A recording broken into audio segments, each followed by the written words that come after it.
querido povo de Deus, aqui no santuário, que alegria!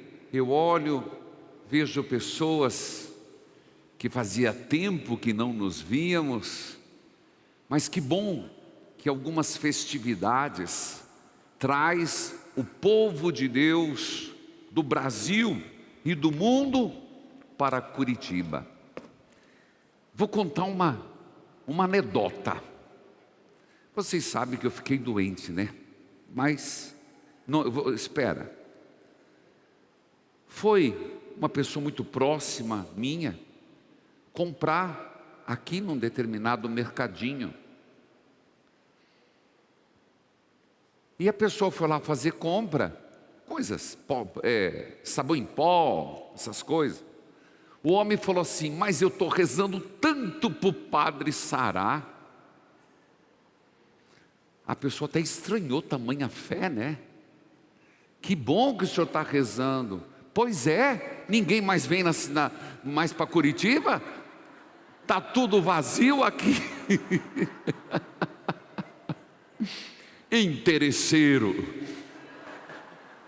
Mas pelo menos rezou, né? Pelo menos rezou. Bom, gente, brincadeiras à parte, só para a gente se descontrair um pouco. Que bom que a gente retoma esse retiro, que vem com um tema, que é um tema que eu escolhi, que não é para pagãos. Ué, como assim, padre? Não é para quem não é da igreja, não é para quem não é convertido. É um tema que eu escolhi para nós, que já estamos dentro da igreja.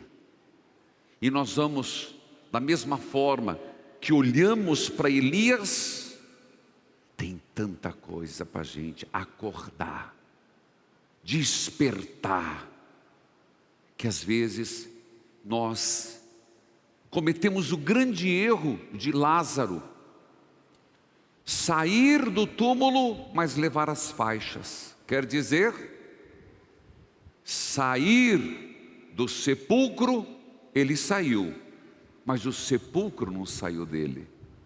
Às vezes, nós somos cristãos com jeito de pagãos. Bom, esse é o objetivo que Deus colocou no meu coração. Então prepare, que vem lambada para tudo que é lado. Hoje a liturgia nos fala, veja, domingo passado, todo mundo para o deserto. E de repente, é do deserto para a montanha. A tradição da igreja costuma identificar este monte como o Monte Tabor. Não existe certezas absolutas. Existe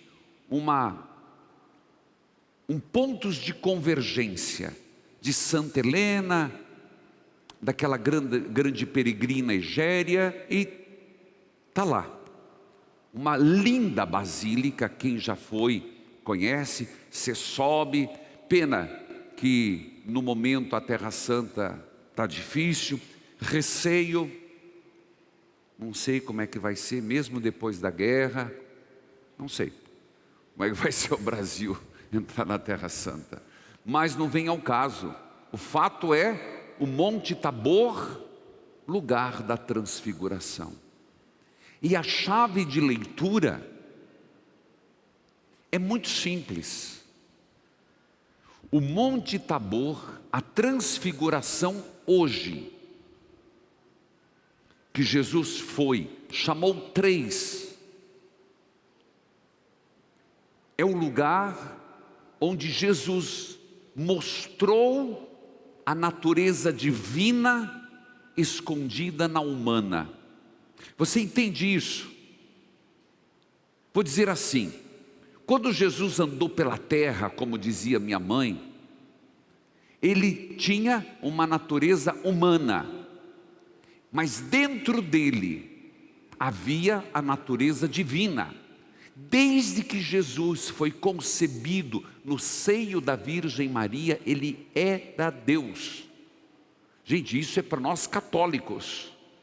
Ele não é que Ele ficou Deus no batismo, não é que Ele ficou Deus na ressurreição. Ele já no ventre de Maria, Deus.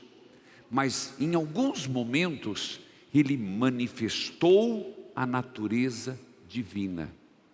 Uma delas no Evangelho de hoje. E por quê? Tem um objetivo, para que os apóstolos, e por isso Ele levou testemunhas. Testemunhas era necessário 2, Jesus levou 3. É impressionante, Pedro, Tiago e João. Ele levou para que testemunhassem e contasse aos apóstolos este momento em que Ele transfigurou na glória, para que quando no outro monte, o Monte Calvário, quando Ele foi desfigurado violentamente na cruz, naquele ato da desfiguração, eles não duvidassem que Ele era Deus. Percebe como Jesus foi preparando os apóstolos? É como se Ele fizesse assim, vai acontecer coisas boas e coisas ruins. Ele foi preparando, me perdoe de novo a brincadeira, o gato subiu no telhado, o gato escorregou, o gato caiu, o gato morreu. Jesus, ele faz isso com os apóstolos, para que eles não escandalizassem. E mesmo assim, eles fugiram. Depois voltaram. Então, entenda, eu resumi, no começo da minha homilia, o porquê da transfiguração. Mas agora, já numa aplicação, para nós, para que, para mim e para você, nos momentos da nossa cruz, aqui está o segredo. Nos momentos em que nós, eu e você, formos flagelados, violentados pela vida, desfigurados pela dor, porque a dor desfigura, a dor física desfigura, a dor emocional desfigura. Se eu olho aqui, eu consigo dizer, não vou dizer, mas eu apontaria por dentro, diria, na tua vida eu sei, na tua vida. Como é bom a gente conhecer o rebanho, né? Vocês me conhecem, eu nunca escondi. Eu falo para vocês o que eu sinto, o que eu vi. Minha vida é verdade. Eu sou 24 horas padre, mas também não escondo mais. E também aprendi que a gente não tem que fugir de esconder as emoções. Que quanto mais você me conhece, mais você me ama ou mais me odeia.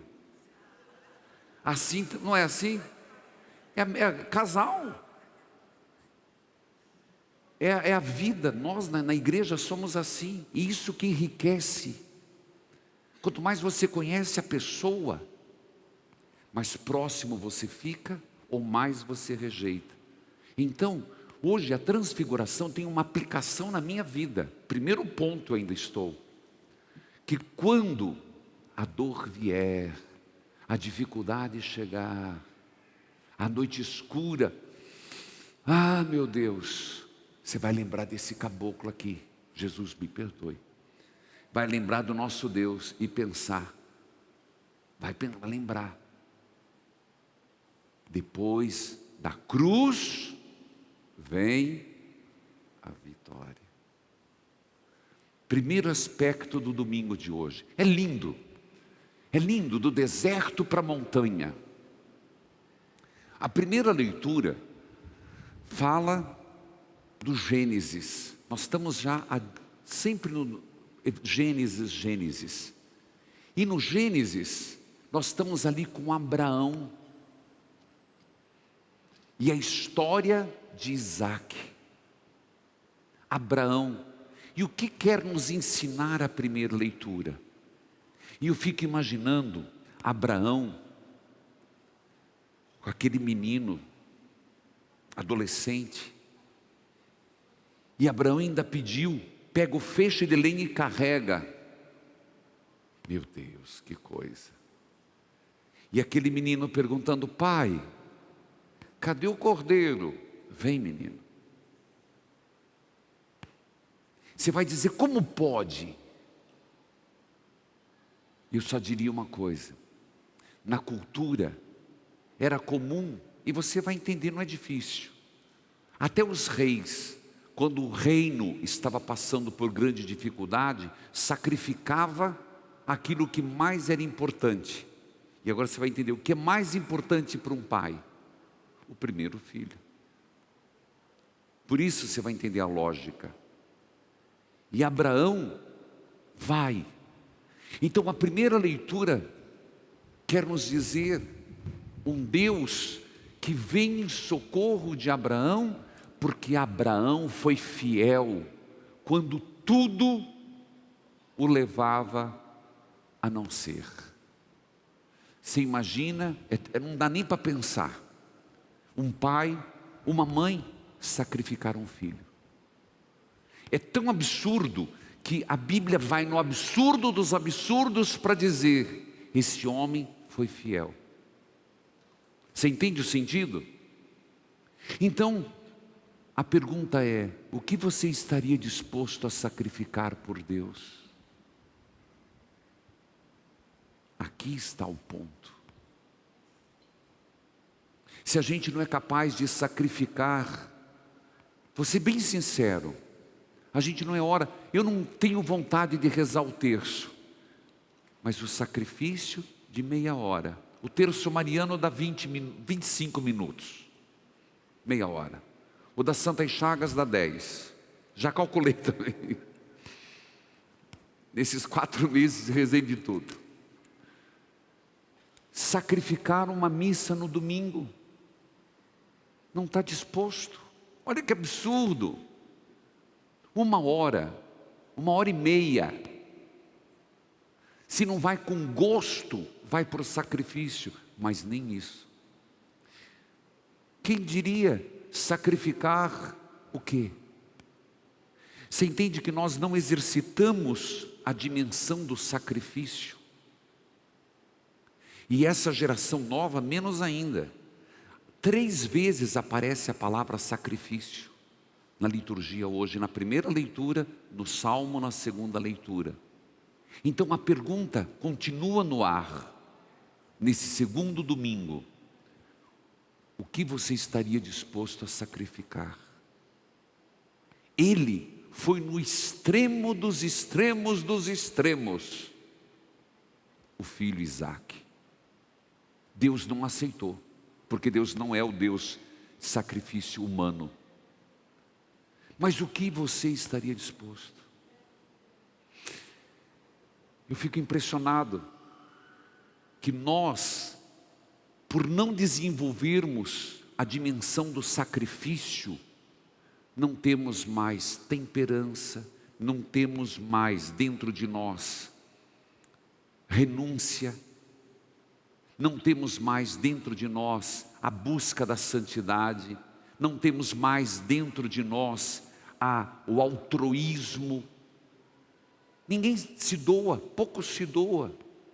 Hoje se fala em voluntariado, a primeira pergunta é: quanto que eu vou ganhar? Não é o caso de vocês de azul, por favor.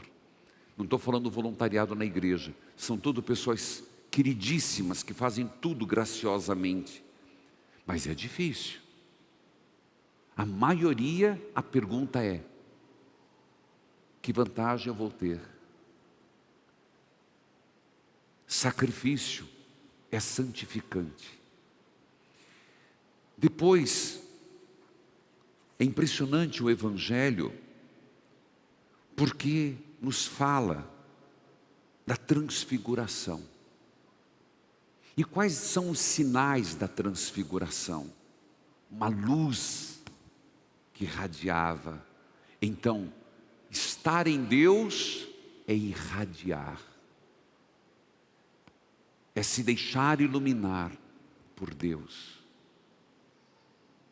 Segundo, o seu rosto, além de brilhar, diz que a roupa ficou branca como a neve. Gente, ninguém conseguia alvejar.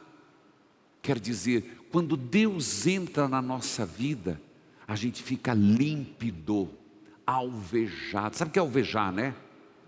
Sabe o que é um guardanapo alvejado? Limpo. Essa roupa é branca. E se tiver encardido, eu reclamo. Aqui não fica encardido, fica os colarinhos, né? Pois é. Será que a gente está límpido? O que é que está dentro de nós que está meio sujo? Quais são as manchas? E mancha sempre lembra pecado. Eu já vou deixar uma pergunta. Confissão. Gente, quem estiver no retiro, a gente se esforça muito em colocar muitos padres. Eu gostaria muito que você voltasse para a sua cidade confessado. Terceiro, as tendas. Deixa eu ver como é que está meu tempo, eu falo demais. E vocês vão ouvir muito no retiro. Por que as tendas? 3 tendas.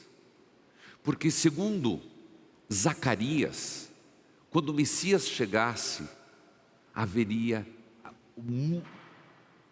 todo o povo de Israel estaria em tendas. Como assim, padre? Havia festa das tendas.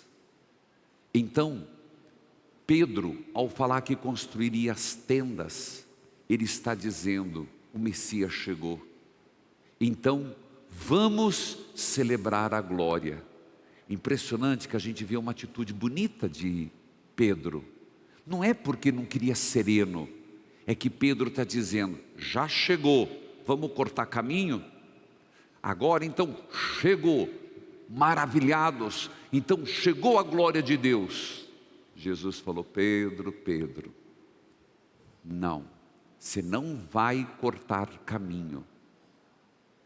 Eu vou me manifestar glorioso no sepulcro, já está aqui diante de nós.